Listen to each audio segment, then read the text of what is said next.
dipersembahkan oleh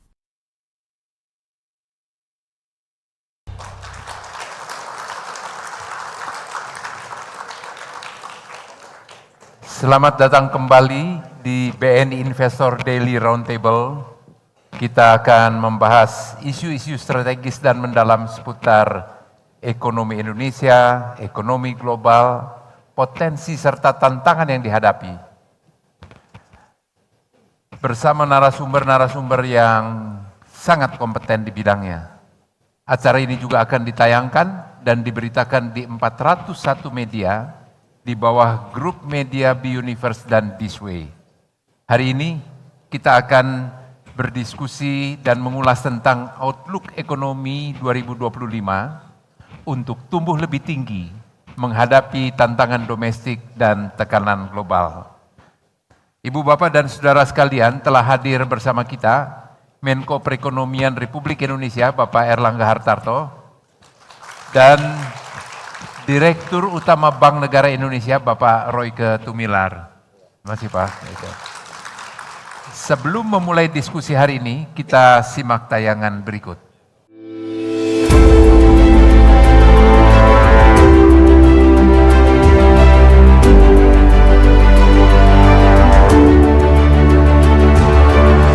Meski tantangan ekonomi belum mereda, Indonesia mampu mempertahankan pertumbuhan PDB di kisaran 5% di 2024. Di tengah sejumlah kerikil mulai dari melandainya daya beli dan sempat turunnya indeks PMI manufaktur, Indonesia masih melangkah tegak di topang sejumlah pilar perekonomian.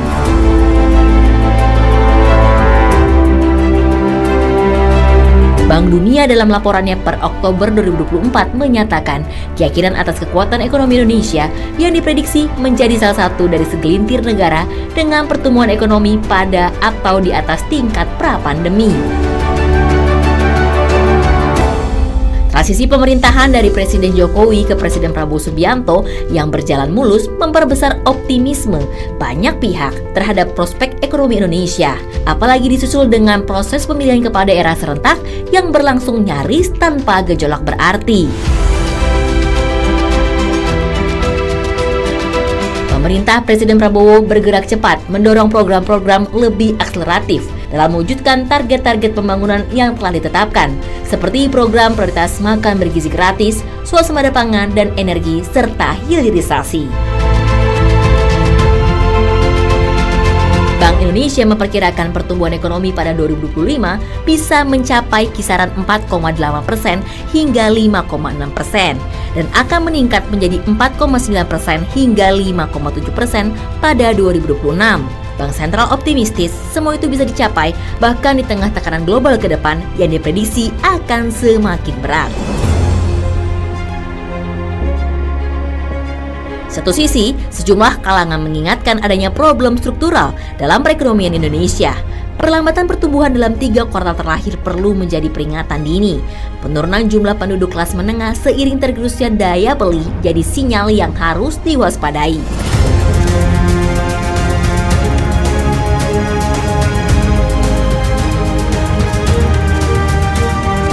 Buruknya produktivitas di sektor manufaktur pun telah berlangsung selama beberapa tahun terakhir. Di sentimen global, memanasnya hubungan Amerika Serikat dan Cina dengan kembali masuknya Donald Trump ke Gedung Putih juga harus dicermati. Belum lagi ketegangan geopolitik yang belum usai.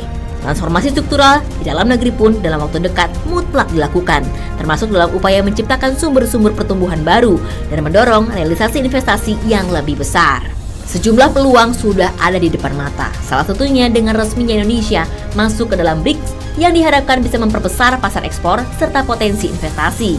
Selain itu, pemerintah terus mengupayakan aksesi ke keanggotaan Organisasi Kerjasama dan Pembangunan Ekonomi OECD. Ini semua menjadi bagian dari strategi untuk membawa ekonomi Indonesia tumbuh lebih tinggi.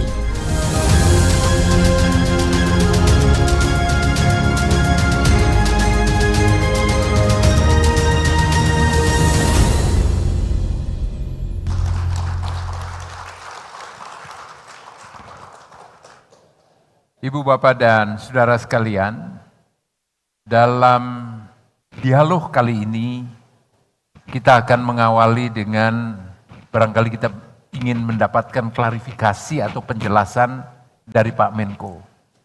Pak Menko, yakinlah bahwa kami berusaha optimis. Tetapi kita juga mendengar berbagai berita mengenai ketidakpastian geopolitik, akibat geopolitik yang terjadi yang pasti memberikan dampak pada ekonomi global yang juga akan mengena pada ekonomi kita. Pertumbuhan ekonomi kita dari tahun ke tahun secara relatif baik.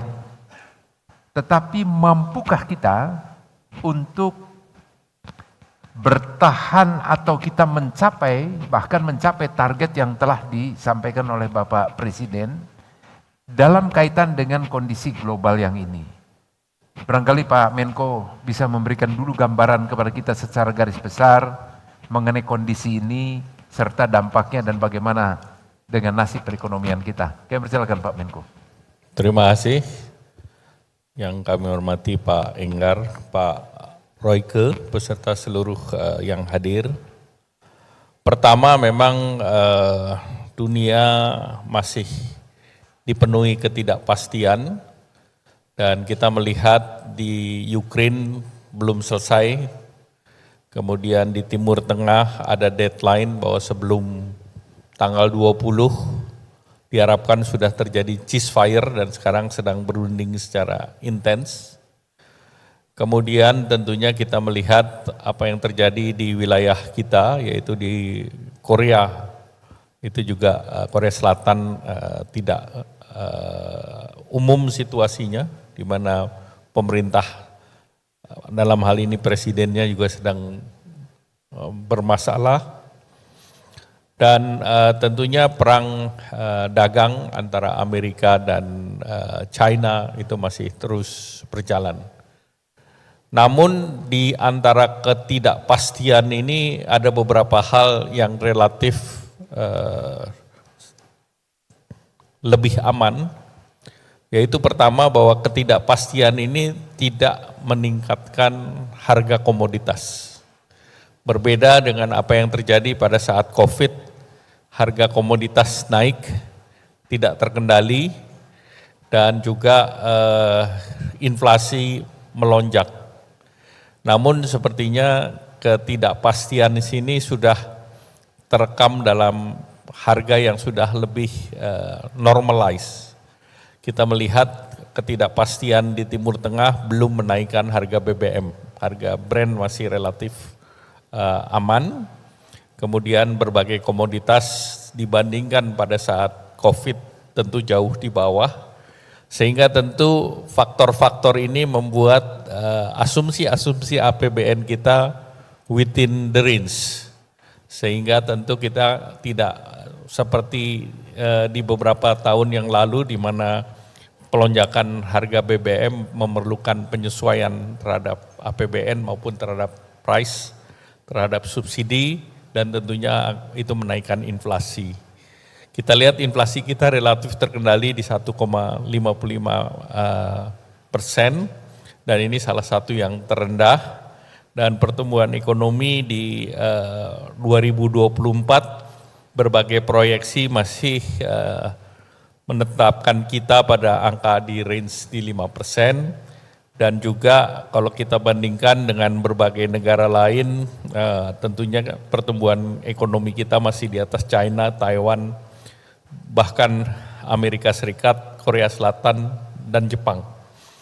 Dari segi currency tentu fluktuasi ada, namun kita tidak lebih dalam daripada Jepang misalnya, atau Turki atau negara Brasil, di mana relatif kita lebih terkendali, walaupun tentunya ketidakpastian itu masih tentu mengintip terhadap kita punya kurs juga.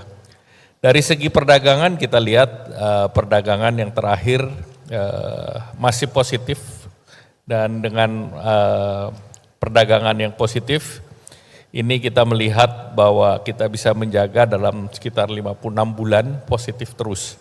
Jadi kalau kita lihat dari segi keuangan tentu cadangan devisa relatif aman, kemudian juga berbagai indikator yang lain. Tentu kita tidak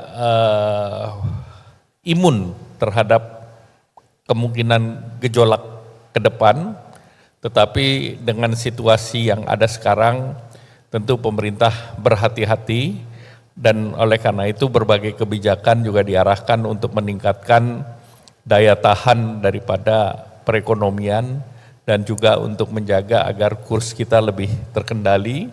Kalau kita lihat juga dari segi lembaga rating semuanya masukkan kita dalam investment grade atau triple B plus atau Baa2 dan yang lain.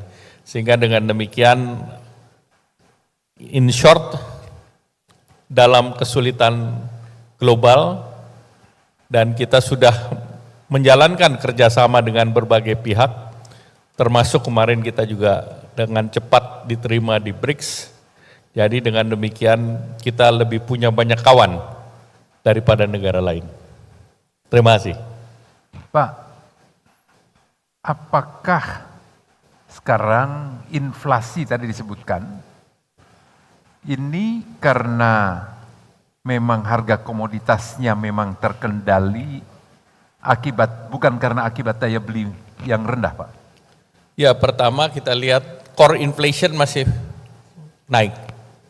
Tentu kalau kita lihat kan core inflation. Sedangkan volatile food kita kendalikan. Karena memang Indonesia salah satu negara yang punya tim pengendali inflasi baik di pusat maupun di daerah. Dan pemerintah mengkontrol inflasi hampir setiap minggu satu kali, di mana kita mengatur logistik juga, sehingga kenaikan harga-harga cabai, kemudian harga bawang dan yang lain segera diatasi oleh pemerintah daerah dan tentu berbagai transportation cost yang diatur agar barang itu dari sentra produksi ke konsumsi itu bisa berjalan secara cepat dan ini tidak hanya ditangani secara terpusat tetapi juga oleh daerah-daerah. Domestic consumption masihkah tetap menjadi indeks keyakinan konsumsi masih tinggi, masih relatif baik. Kemudian kemarin dalam bulan Desember kita membuat berbagai program dan kelihatannya berbagai program itu dibandingkan tahun lalu terjadi peningkatan. Yaitu kita mendorong dengan Hari Belanja Online Nasional, Harbolnas, itu juga responsnya positif. Kemudian belanja di Indonesia saja dan every purchase is cheap. Nah itu melibatkan lebih dari 82.000 gerai, 82.000 outlets, kemudian Hipindo, kemudian hypermarket dan yang lain. Dan itu dalam waktu tanggal 11 sampai tanggal 29 terserap 71 triliun Pak. Dan itu dibandingkan tahun yang lalu kenaikan 15%. Artinya daya beli dan daya dorong ada. Persoalan kita cuma satu, yaitu di tier 1 yang paling atas yang 10 juta orang itu yang belanjanya kadang tidak di Indonesia. Nah ini yang price sensitive terhadap produk yang tersedia dan juga terhadap assortment, jenis jumlah barang. Nah ini kebanyakan mereka belanjanya tidak di Indonesia. Padahal itu daya beli yang kuat. Nah itu yang sebetulnya kita perlu tarik juga di sini. Ya. Nah Pak, sekarang saya ingin beralih dulu kepada bankir ini, karena di pihak perbankan barangkali Pak Royke yang bisa melihat dan merasakan bagaimana pergerakan yang terjadi. Satu sisi memang kita mengapresiasi mengenai pengendalian inflasi, tapi sekali lagi barangkali Pak Royke bisa memberikan gambaran inflasi akibat daya beli. Dan itu nampak sekali nanti dari spending yang terjadi pergerakannya di perbankan. Pak Royke bisa sedikit memberikan hints, memberikan gambaran perjalanan lalu dan kemudian ke depan mengenai bagaimana spending yang terjadi dari kacamata perbankan yang ada, Pak? Makasih Pak Egar. Jadi kalau kacamata perbankan memang kan yang kita inginkan dari pemerintah adalah kecepatan spending, Pak. Jadi itu akan membantu likuiditas juga di market. Sehingga itu akan membantu juga ekonomi di daerah berjalan baik, sehingga daya beli itu akan jauh, Pak. Jadi memang itu yang kita harapkan. Namun kalau kita lihat tahun 2024, situasi itu kebetulan kan tahun politik. Terus kebetulan juga pada saat itu, dan buat perbankan ada situasi yang juga kurang enak adalah suku bunga pada saat itu tinggi sekali, Pak. Kita merasakan. Sehingga memang kalau kembali lagi lihat daripada saat COVID, memang perbankan itu sudah melakukan banyak proses transformasi digitalisasi. Yang itu yang membuat perbankan ini mulai bisa lebih efisien, bisa lebih kompetitif untuk melakukan lending, dan itu akan membantu juga kepada perekonomian tentunya, Pak. Baik, ini menarik nih Pak. Bapak berbicara bagaimana efisiensi untuk lending.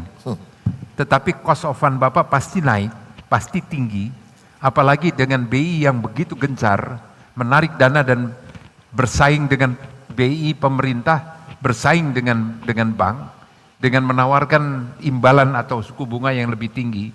Bagaimana Bapak mengendalikan lending rate-nya ini supaya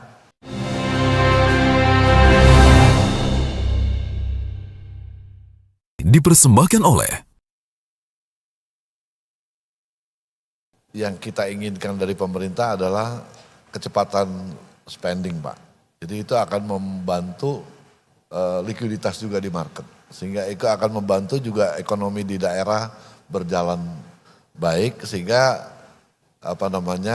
daya beli itu akan jauh, Pak. Jadi memang itu yang kita harapkan. Namun kalau kita lihat tahun 2024, situasi itu kebetulan kan tahun politik.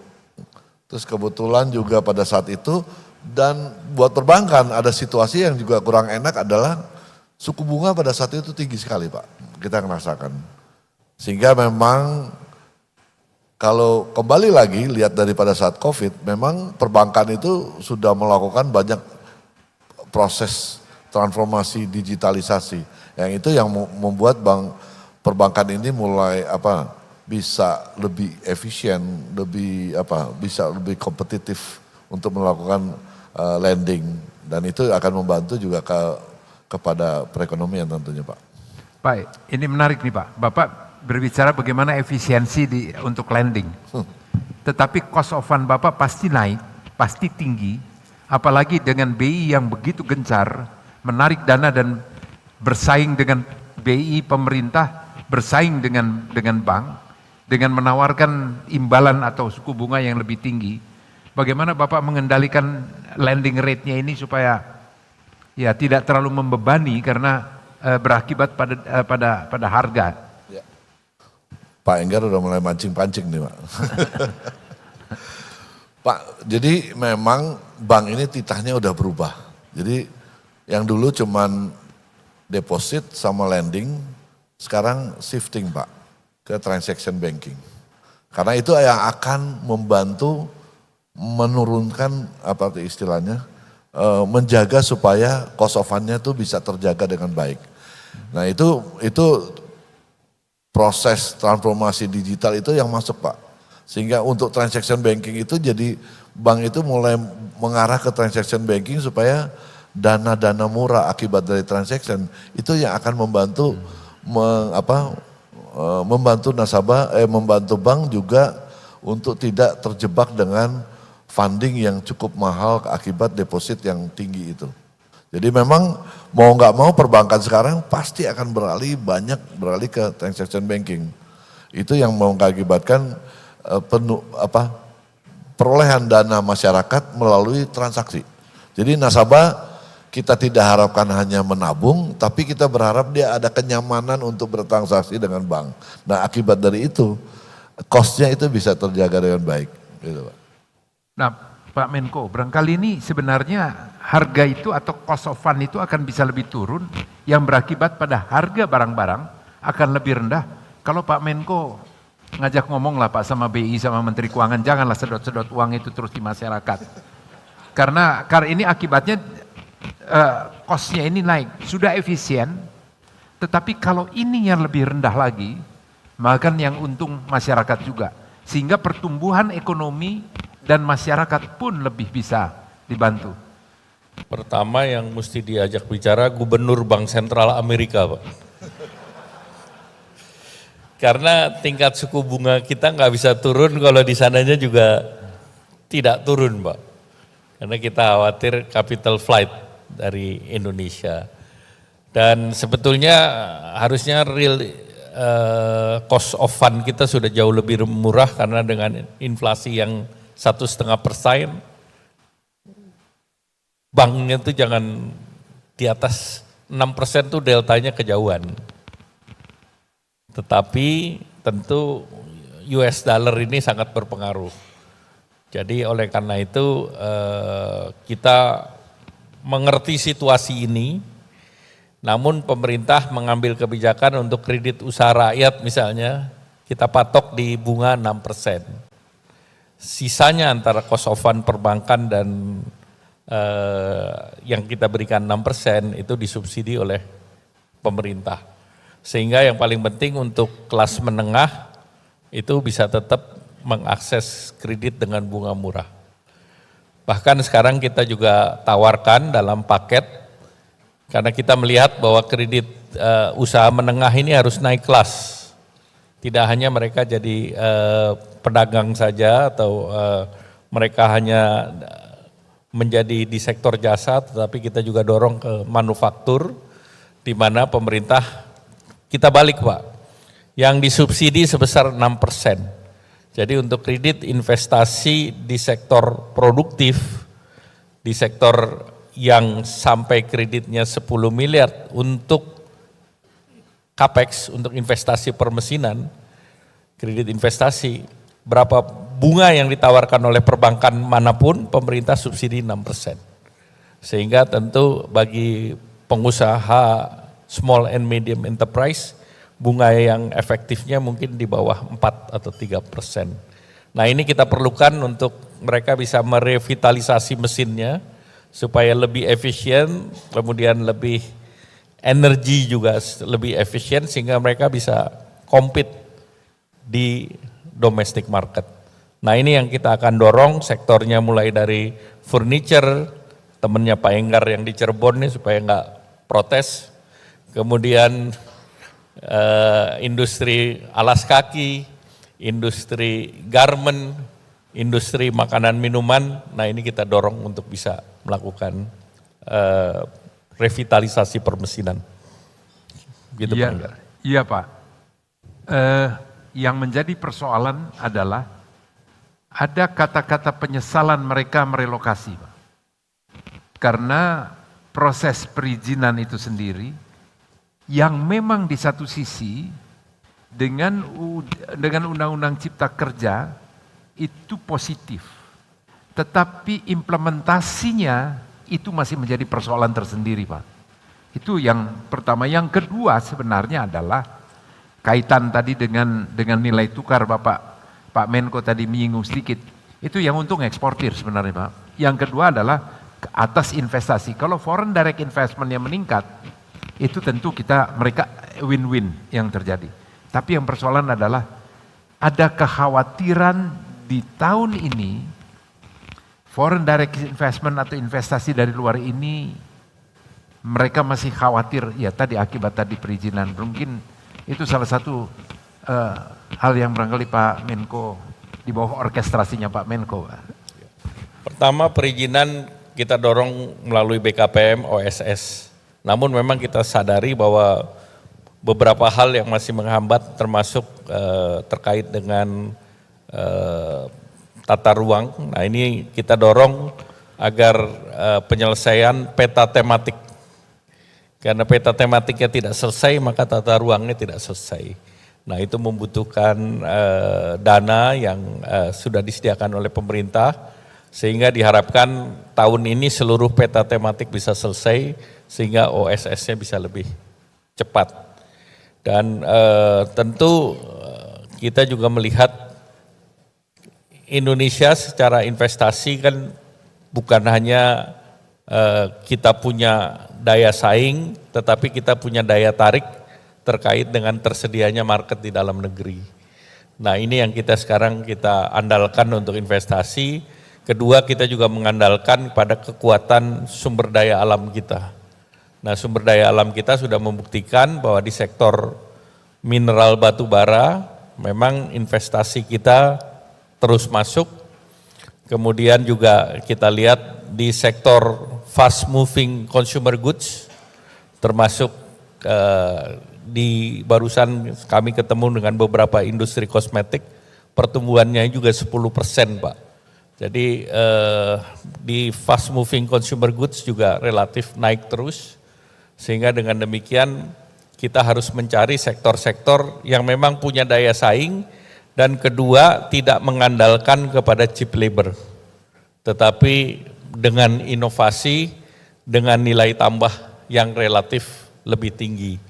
Sebagai contoh, kalau kita lihat hilirisasi di sebuah kawasan industri, misalnya di Halmahera di daerah WDB, itu investasinya 16 billion US dollar dalam 6 tahun, ekspornya 8 billion 1 tahun.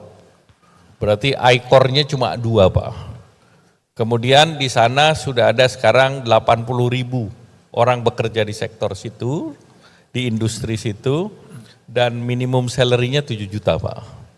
Nah ini salah satu hilirisasi yang nilai tambahnya tinggi. Nah kemudian kita juga melihat di beberapa tempat lain, misalnya Special Economic Zone di Batang misalnya, itu juga terus menarik investasi termasuk tekstil dan garment. Jadi termasuk yang padat karya pun kesedot ke sana. Dan ini orientasinya ekspor. Demikian pula untuk memperkuat struktur daripada ekosistem baterai. Kita bukan hanya nickel based baterai, tetapi juga lithium based baterai pun diproduksi di Indonesia. Bahkan katodnya yang berbasis, anodnya yang berbasis kepada graphite ataupun karbon itu pun dibangun di Indonesia. Jadi ekosistem kita semakin lama semakin lengkap. Nah, oleh karena itu juga kita dorong untuk hilirisasinya kan di situ di otomotif, Pak. Nah, otomotif sekarang juga sudah mulai kita berikan tambahan fasilitas. Kalau kemarin hanya electric vehicle, kita sadari bahwa infrastruktur kita untuk baterai charging masih terbatas, maka kali ini transisinya pun kita berikan, yaitu yang untuk hybrid. Sehingga dengan demikian semua jalur kita siapkan untuk diisi dengan berbagai kegiatan maupun sektor-sektor industri yang akan kita isi. Demikian Pak Enggar. Sekarang Pak Royke, hilirisasi Bapak ikut menikmati dan ikut mendorong dan ikut membiayai atau tidak Pak? Karena masih ada sesuatu yang juga disampaikan bahwa keuntungan dari industri hilirisasi itu sepenuhnya dinikmati oleh mereka yang lakukan investasi, termasuk di dalamnya ya dari aspek perbankan. Nah, Bapak mungkin bisa memberikan penjelasan, Pak. Kalau dari data kami punya bahwa hilirisasi yang kami sudah lakukan Pak, cukup besar. Jadi hilirisasi sebenarnya ini bukan suatu yang baru, cuman memang di sektor tertentu memang ini digalakan, terutama di mineral segala macam. Tapi di pertanian kan dulu Pak sudah ada Pak. Di sektor kehutanan juga udah ada. Jadi kalau dilihat portfolio kita kurang lebih sekarang ini ada 60 triliun. Jadi kita sebenarnya benar-benar ikut aktif di dalam hilirisasi. Jadi kita nggak menghindar, tidak ini. Cuman memang kan hilirisasi di sektor tertentu itu butuh kapital yang cukup besar Pak. Nah itu nggak mungkin kita sendiri. Ya rata-rata sekarang hilirisasi bisa 2 billion, 3 billion dollar Pak. Nggak mungkin satu bank itu membiayai sendiri, pasti kita butuh partner sindikasi. Nah itu, tapi kita terbuka, sangat terbuka untuk melakukan pembiayaan di hilirisasi. Dari aspek jaminan sendiri Bapak tidak memerlukan jaminan dari pemerintah Pak?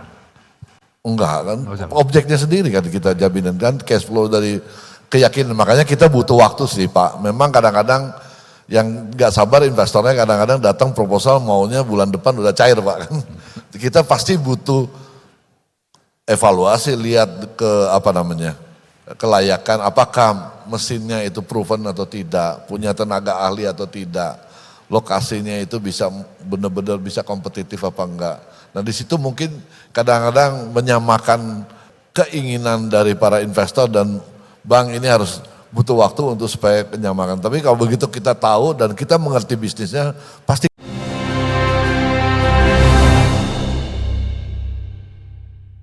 Dipersembahkan oleh Kalau dari data kami punya bahwa hilirisasi yang kami sudah lakukan Pak cukup besar. Jadi hilirisasi sebenarnya ini bukan suatu yang baru, cuman memang di sektor tertentu memang ini digalakan, ya, terutama di mineral segala macam. Tapi di pertanian kan dulu Pak sudah ada Pak. Di sektor kehutanan juga udah ada. Jadi kalau dilihat portfolio kita kurang lebih sekarang ini ada 60 triliun. Jadi kita nggak sebenarnya benar-benar ikut aktif di dalam hilirisasi. Jadi kita nggak menghindar, tidak ini. Cuman memang kan hilirisasi di sektor tertentu itu butuh kapital yang cukup besar Pak. Nah itu nggak mungkin kita sendiri. Ya rata-rata sekarang hilirisasi bisa 2 billion, 3 billion dollar Pak. Nggak mungkin satu bank itu membiayai sendiri. Pasti kita butuh partner sindikasi. Nah itu, tapi kita terbuka, sangat terbuka untuk melakukan pembiayaan di hilirisasi. Dari aspek jaminan sendiri Bapak tidak memerlukan jaminan dari pemerintah Pak? Enggak kan, Nggak usah. objeknya sendiri kan kita jaminan kan cash flow dari keyakinan. Makanya kita butuh waktu sih Pak. Memang kadang-kadang yang nggak sabar investornya kadang-kadang datang proposal maunya bulan depan udah cair Pak kan. Kita pasti butuh evaluasi, lihat ke apa namanya, kelayakan, apakah mesinnya itu proven atau tidak, punya tenaga ahli atau tidak, lokasinya itu bisa benar-benar bisa kompetitif apa enggak. Nah di situ mungkin kadang-kadang menyamakan keinginan dari para investor dan bank ini harus butuh waktu untuk supaya menyamakan. Tapi kalau begitu kita tahu dan kita mengerti bisnisnya pasti kita akan biayai. Dan Bapak juga untuk tahun 2025 karena salah satu indikator yang terasa atau yang bisa kita lihat adalah bagaimana Bapak quote-unquote agresivitasnya untuk lending Pak. Jadi di dalam perjalanan beberapa tahun terakhir dan kemudian memproyeksi 2025 untuk pertumbuhan kredit Bapak bisa kasih. Kita memang lumayan agresif Pak untuk lending. Jadi memang kita rata-rata pertumbuhan kita di atas kurang lebih 10%.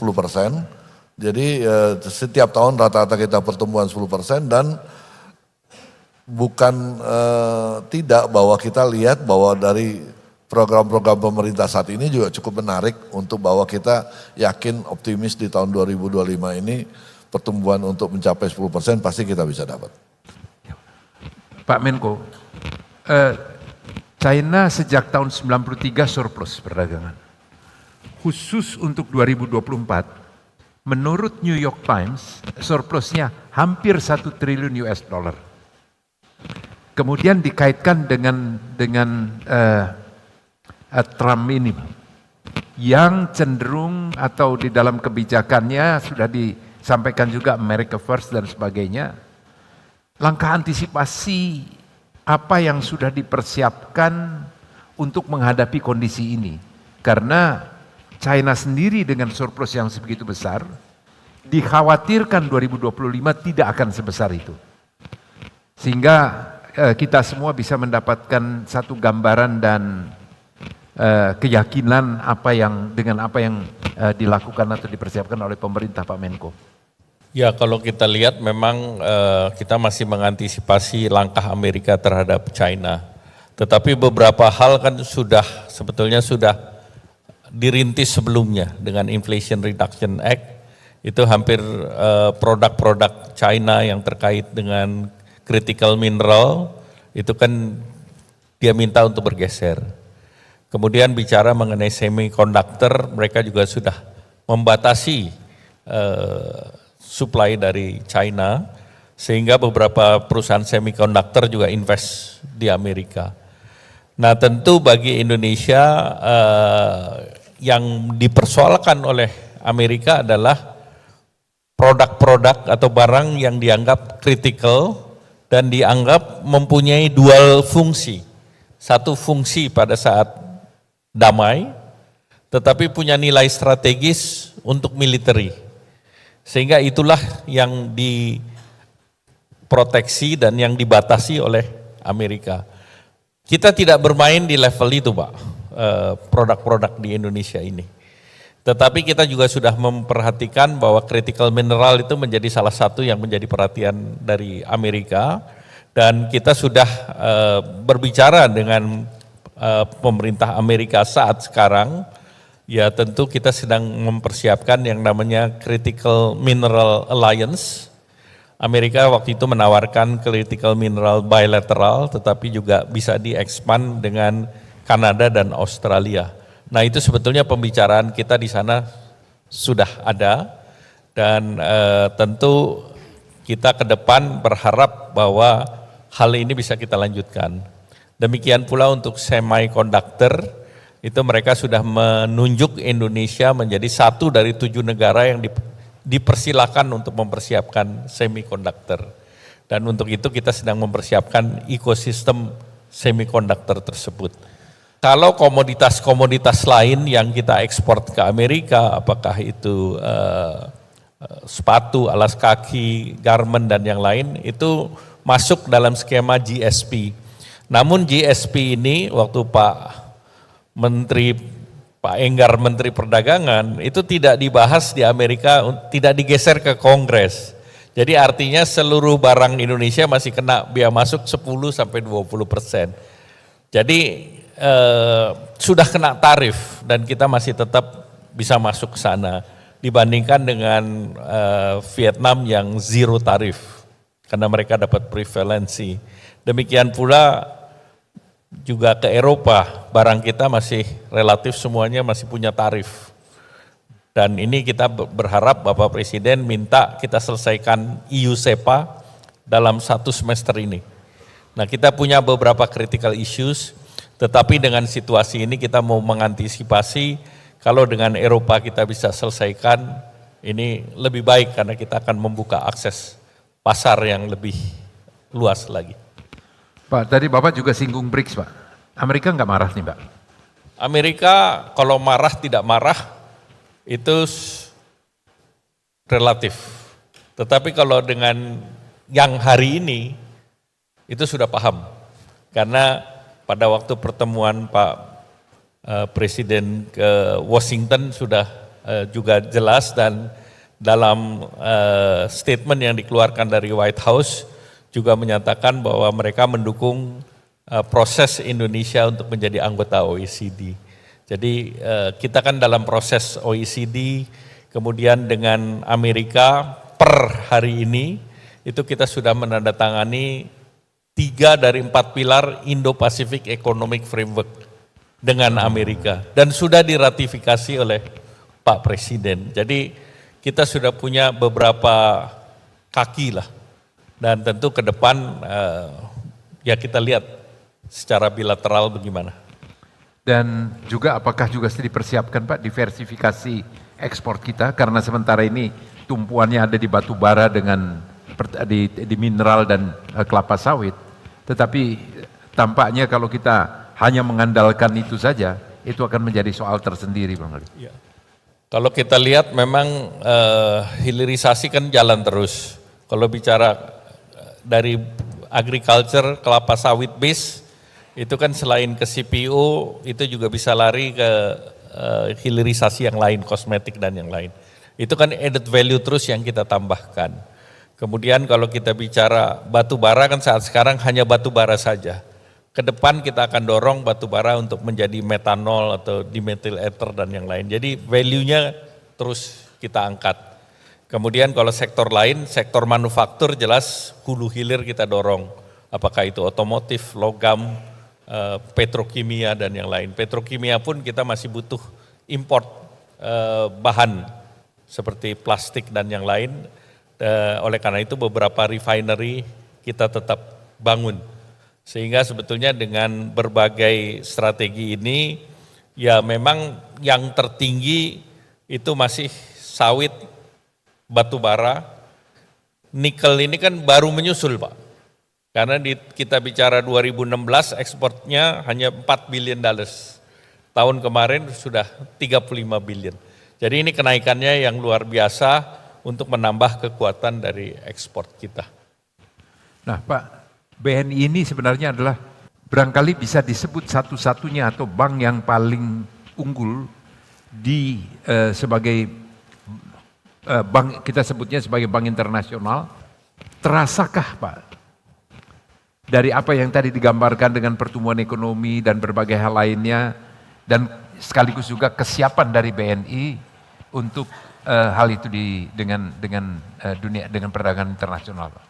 Kita tadi saya sampaikan ke Pak Enggar bahwa BNI ini tumbuh bukan sekedar cuma di domestik, di luar negeri pun kita tumbuh Pak.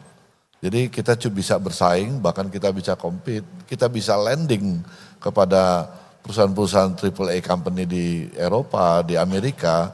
Jadi makanya kita perbaiki dulu bagaimana kemampuan orang-orang kita, kemampuan cost of fund kita supaya kita bisa compete di market. Dari situ dan transaksinya tentunya secara holistik juga kita mulai melayani untuk memberikan solusi-solusi tertentu kepada mereka semua. Jadi pertumbuhan kredit di luar, transaksi itu tumbuh Pak. Sehingga hampir bisa kita simpulkan semua kantor luar negeri kita profit Pak. Nggak ada yang negatif. NPL-nya bagaimana Pak? Bagus, nggak ada NPL yang ya secara banking kita masih jauh di bawah rata-rata perbankan. Pak, 5 tahun terakhir ini kita dari data yang kami miliki, pertumbuhan BNI ini sangat signifikan pertumbuhannya.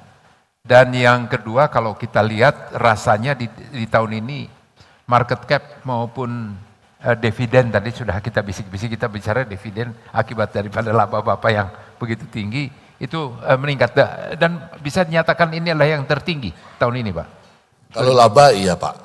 Laba secara memang tertinggi, kalau market cap ya memang karena situasi juga perbankan saat ini memang lagi turun, tapi kita ya 5 tahun terakhir kenaikan market cap itu hampir 100% lah Pak untuk kenaikan market cap. Sehingga waktu itu sempat kita di bawah book value Pak, sekarang sudah di atas 1,2, tapi mungkin karena dengan kondisi market saat ini agak menurun sedikit. Tapi dividen juga rata-rata sekarang kami dari rata-rata 20-an%, sekarang kami sudah bisa berikan 50% dividen payout, dan laba juga saat ini saya rasa mungkin laba yang tertinggi pernah BNI capai. Ya Pak, karena tolong hati-hati Bapak, tentu Bapak dulu mengingatkan saya bahwa BNI ini didirikan oleh kakek dari Bapak Presiden Pak, jadi Bapak menanggung beban dan risiko yang tidak kecil artinya.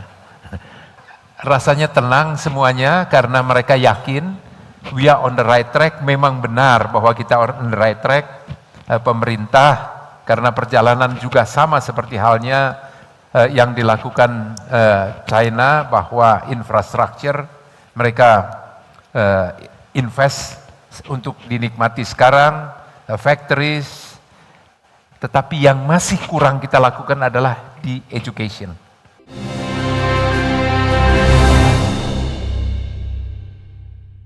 Dipersembahkan oleh dari data yang kami miliki, pertumbuhan BNI ini sangat signifikan pertumbuhannya. Dan yang kedua kalau kita lihat rasanya di tahun ini market cap maupun dividen, tadi sudah kita bisik-bisik, kita bicara dividen akibat daripada laba Bapak yang begitu tinggi, itu meningkat. Dan bisa dinyatakan ini adalah yang tertinggi tahun ini Pak.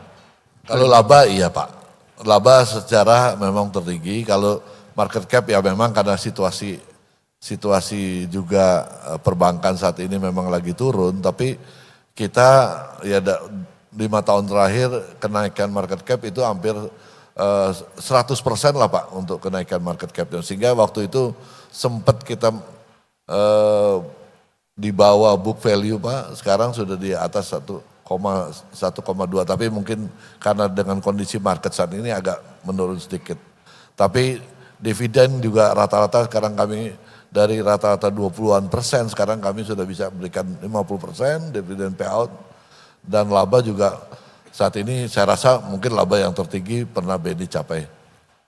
Ya Pak, karena tolong hati-hati Bapak, tentu Bapak dulu mengingatkan saya bahwa BNI ini didirikan oleh kakek dari Bapak Presiden Pak, jadi Bapak menanggung beban dan risiko yang tidak kecil artinya.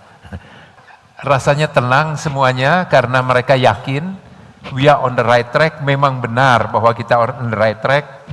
Pemerintah karena perjalanan juga sama seperti halnya yang dilakukan China, bahwa infrastruktur mereka invest untuk dinikmati sekarang, factories, tetapi yang masih kurang kita lakukan adalah di education. Kita 5 tahun agak terlambat itu, tetapi total yang lulus di sekolah-sekolah di unggulan dibandingkan dengan sekolah unggulan di Amerika, di China lebih maju sehingga mereka siap untuk melaksanakan ini.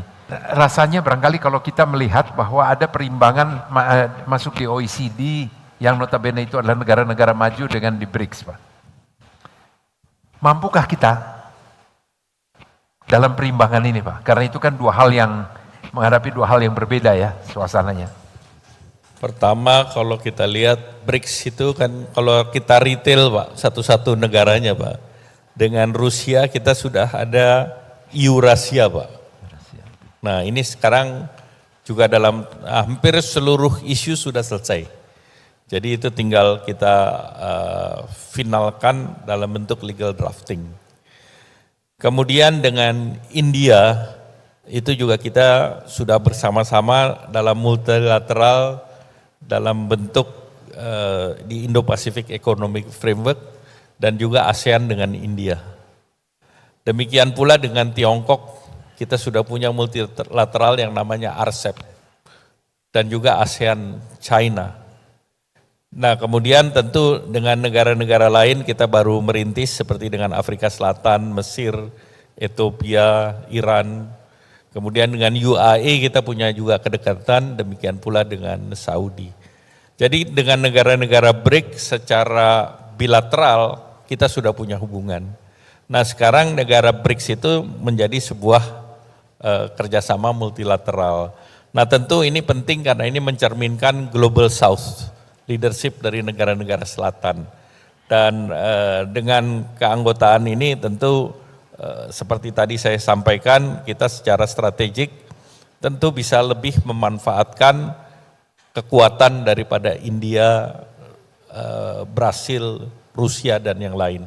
Terutama untuk benchmarking. Kita sudah kemarin dengan Brasil, kita melihat mau nggak mau sesama tropical forest, dan Brasil punya keunggulan di sektor katakanlah dia berbasis tebu dengan gula dan etanolnya, tetapi mereka tidak punya kekuatan seperti palm oil.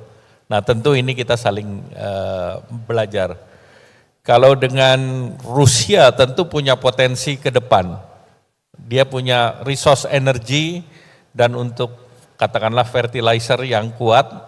Nah tentu kita, dan juga mereka punya domestic consumption yang besar. Nah ini juga menjadi salah satu negara tujuan ekspor.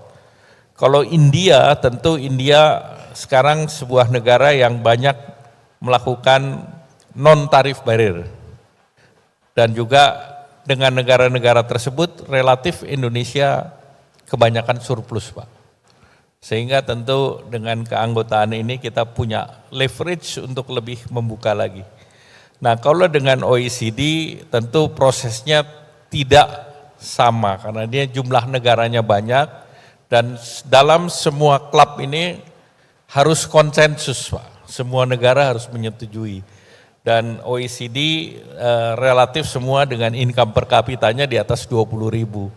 Namun OECD itu membutuhkan Indonesia. Apalagi Indonesia juga bagian dari Global South karena mereka inklusivitas itu penting.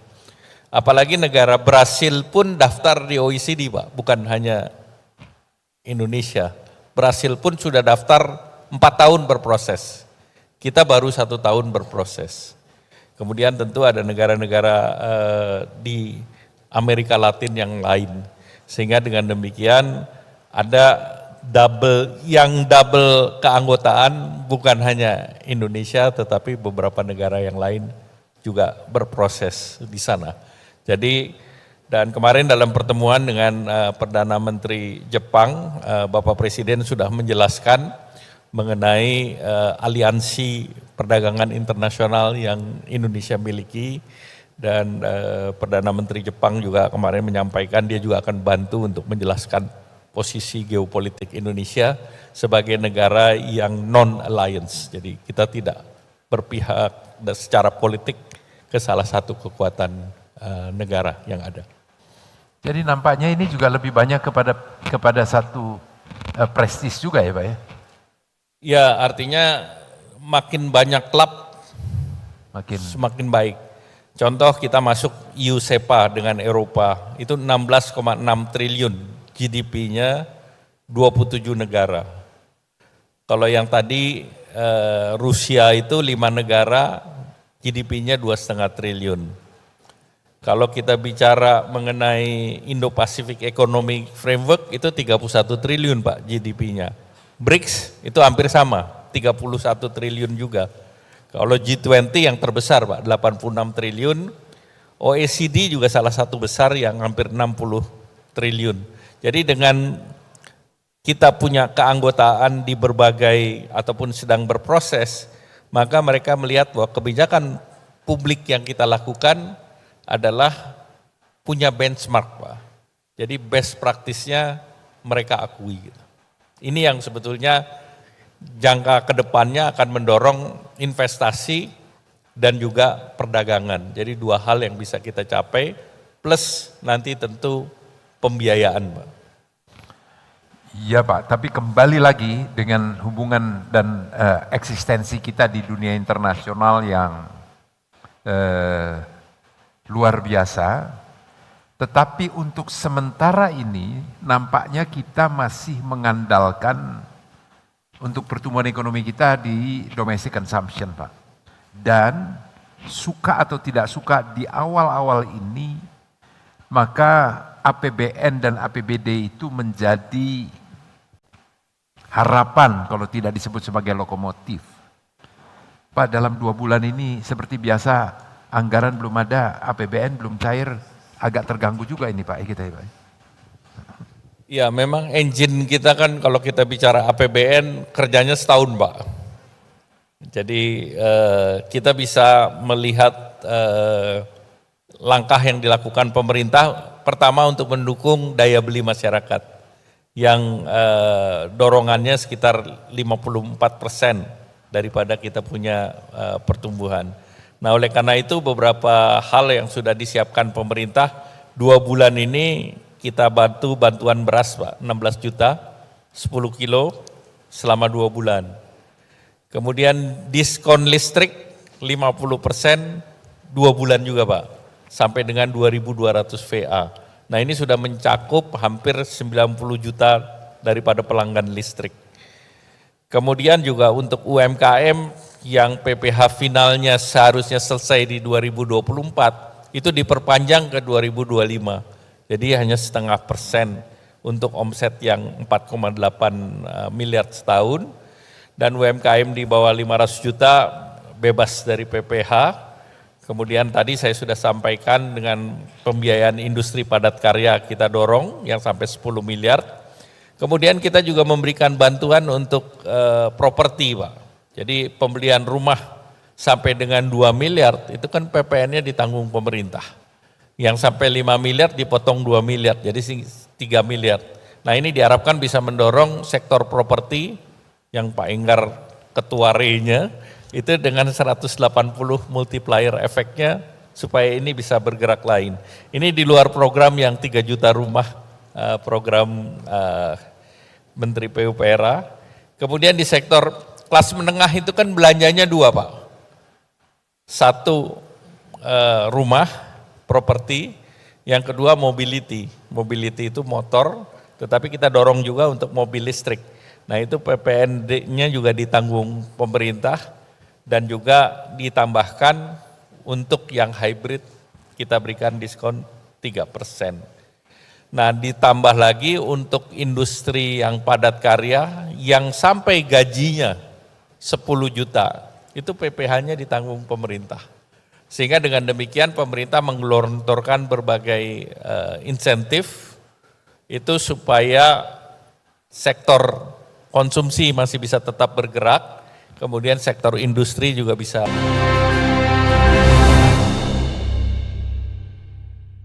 Dipersembahkan oleh.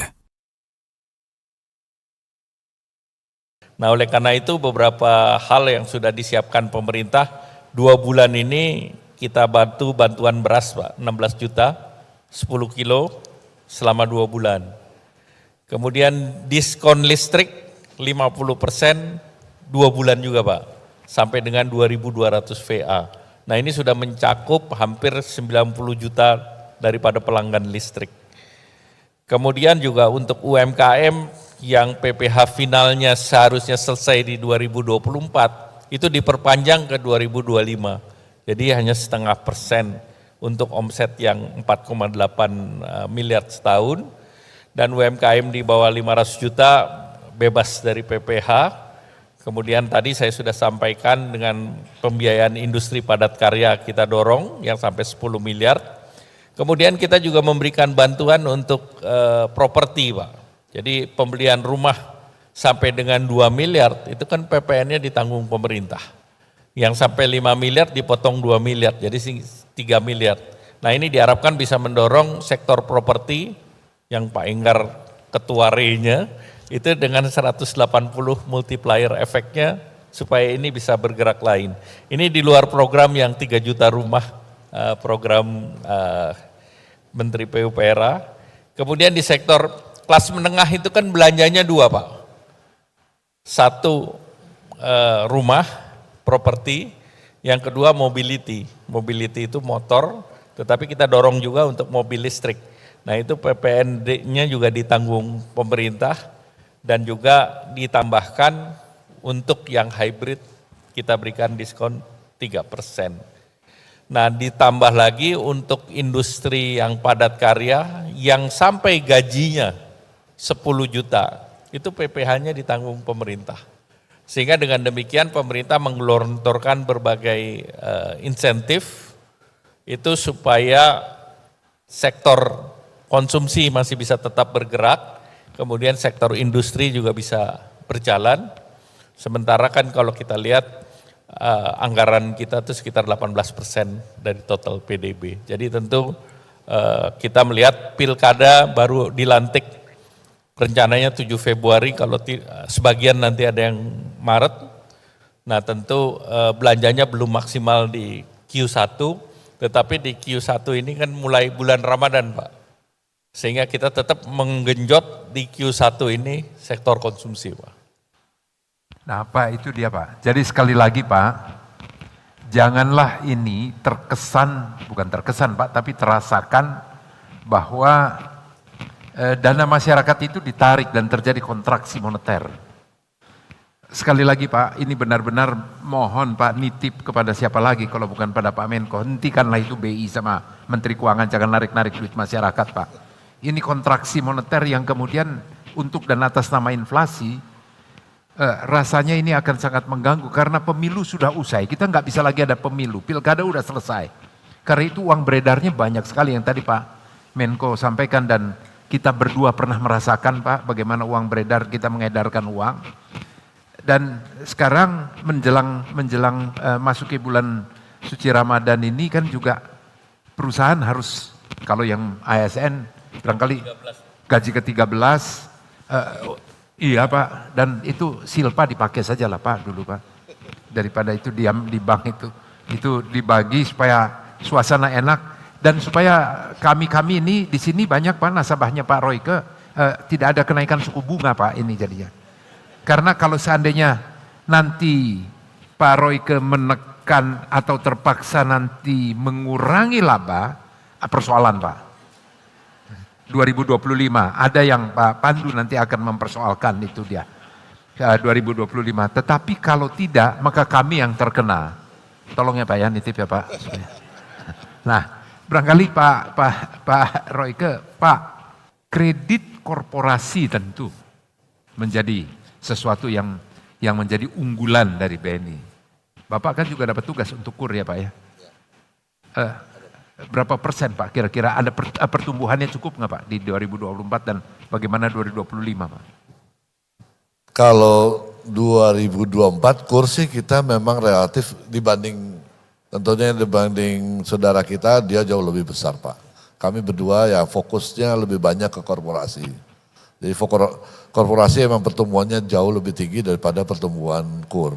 Tapi KUR memang kita tetap komit untuk menyalurkan KUR untuk dengan size memang tidak sebesar saudara kita yang lain. BI telah mengumumkan menurunkan suku bunga. Kira-kira berapa bulan lagi Bapak turunin Pak?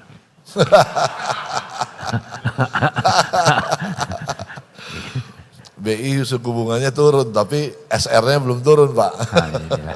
Kami yang di lapangan nampaknya berharap besar karena pertumbuhan ekonomi dan apa yang terus disampaikan oleh Bapak Presiden itu benar-benar merupakan angin segar. Tetapi pada tahapan implementasinya berbagai kebijakan tentu harusnya mengiringi itu. Ya Pak, dan sekali lagi Pak Menko, berbagai perjanjian kembali lagi tadi berbagai perjanjian perdagangan telah kita lakukan, telah kita ratifikasi, bukan hanya selesai ditandatangani, tetapi tampaknya sosialisasi atas berbagai hal itu masih kurang Pak, yang barangkali itu bisa tolong disampaikan kepada pengusaha. Kami juga sekarang sedang mempersiapkan berbagai langkah untuk mensosialisasikan apa yang sudah bisa dilakukan, benefit apa, karena kita juga menghadapi tidak mungkin kita menghentikan import. Dan dari data yang kami miliki, China overstock untuk beberapa produksinya, sehingga kita tidak bisa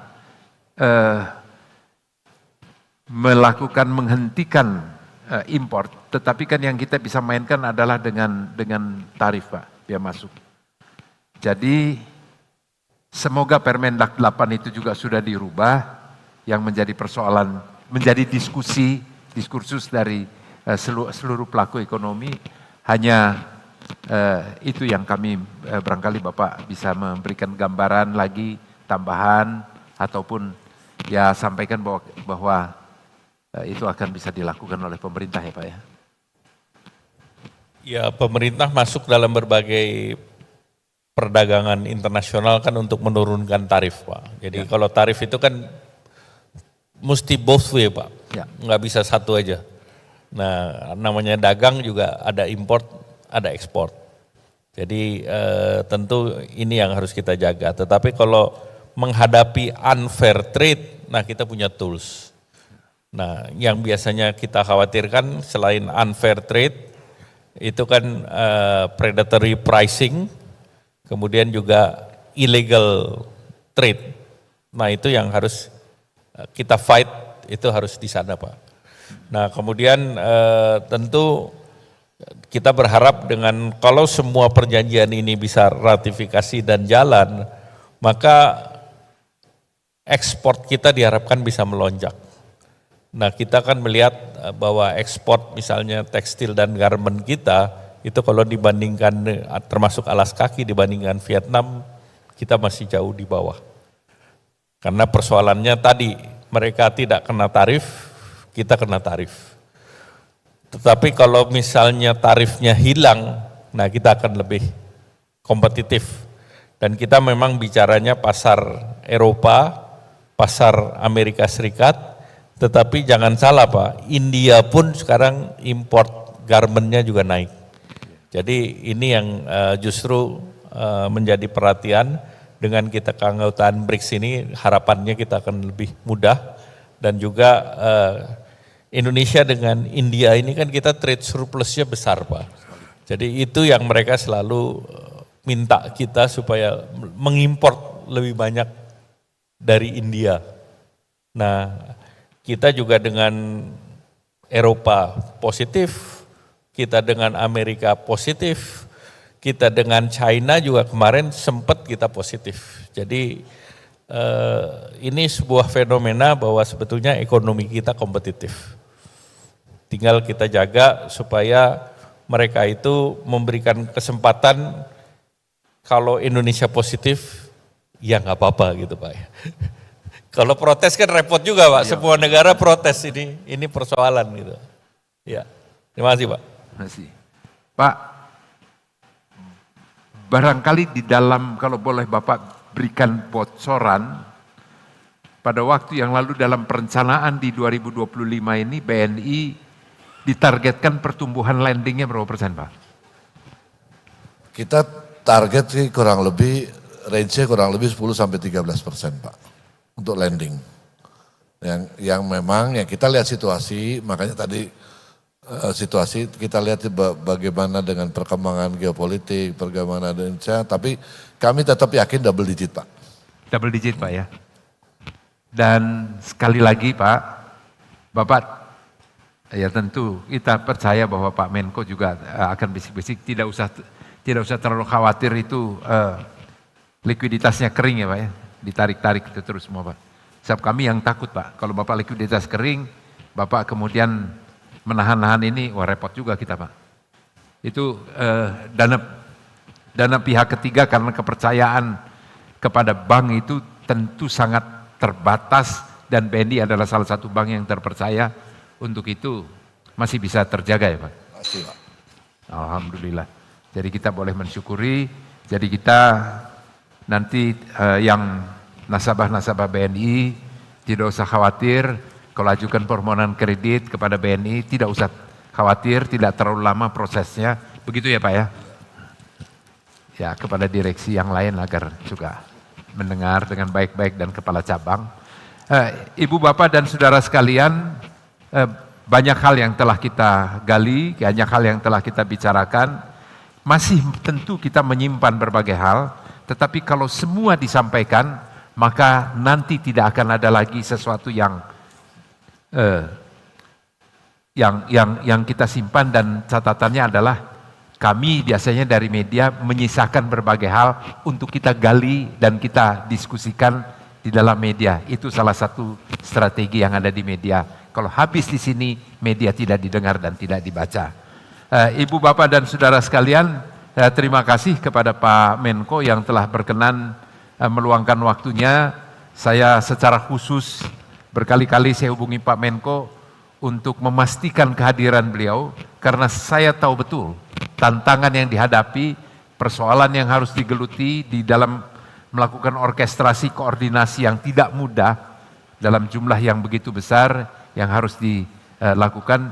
Demikian juga dengan Pak Royke yang tentu benar-benar harus menjaga kepercayaan dari nasabah dan juga situasi yang volatile seperti ini, nilai tukar yang terus bergejolak, itu juga tentu harus dilihat setiap hari. Telah berkenan mengisi acara ini. Sebelum kita akhiri, saya memohon closing statement dari Pak Menko. Terima kasih. Nah tentu pemerintah ini kan belum genap 3 bulan Pak. Tetapi beberapa langkah sudah diambil oleh Bapak Presiden, termasuk stimulus ekonomi dan juga terhadap UMKM, perhatian beliau besar. Salah satunya kan hapus tagih, yang ini sangat membantu BUMN. Jadi kami Bapak Presiden memprioritaskan 3 hal. Satu, tentunya swasembada pangan. Yang kedua, swasembada energi.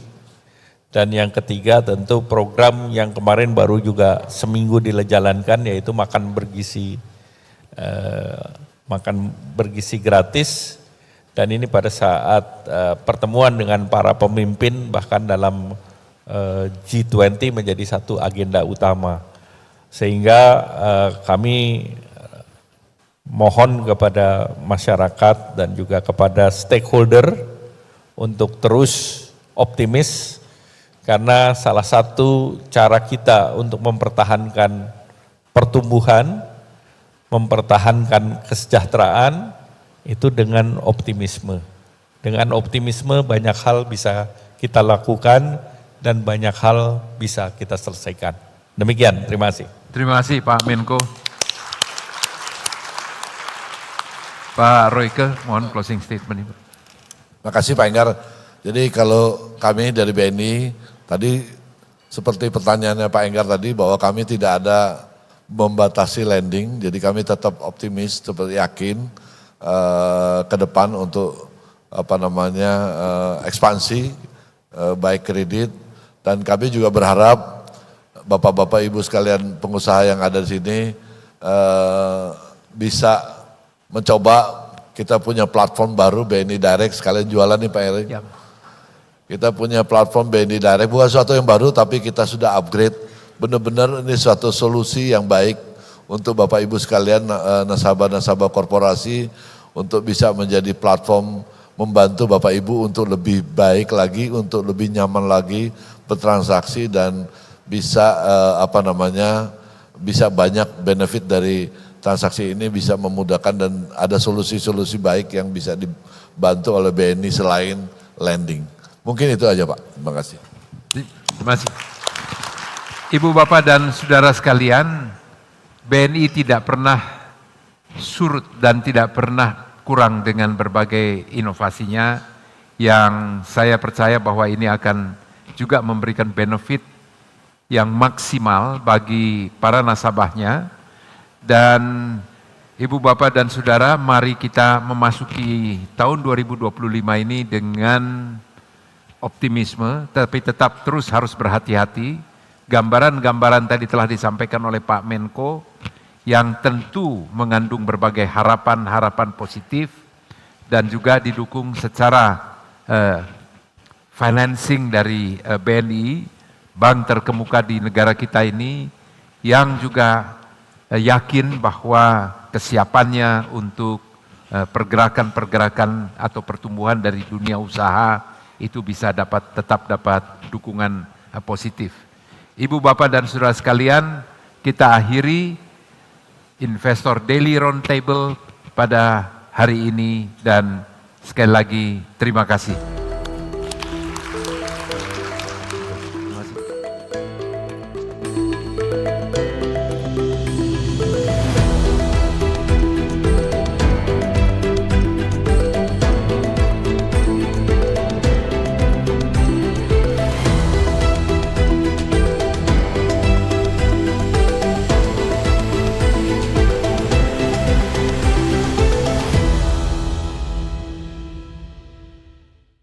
Dipersembahkan